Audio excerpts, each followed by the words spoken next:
جامعه زندگی میکنیم که تستوسترون مغز خیلی از خانم ها با دیدن پول ترشح میکنه. پس عزیز دلم اولویت تو بذار برای پول در آوردن، نه زن گرفتن.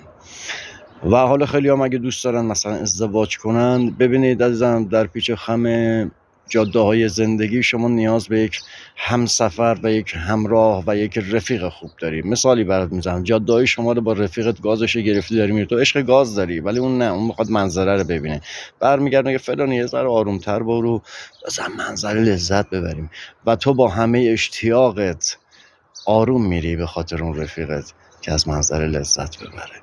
اینه زندگی مشترک، یعنی این که میگه من عاشقم، ما این فازا رو ورم داریم. نعیزم عاشقی رو زمانی میتونی بگی که 10 سال از زندگیت گذشته باشه، اگر دوباره همون احساس اولیه رو نسبت به همراهت داشته باشی میتونی بگی عاشق. بقیهش شما عادت کردید در کنار هم بمانید، الکی فاز عاشقی بر ندارم.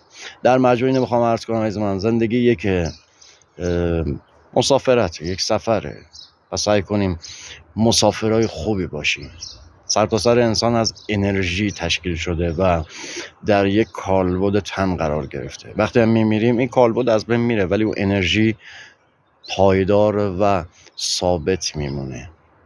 خب پس سعی کنیم عزیز دلم از چیزی که الان داریم به نفع استفاده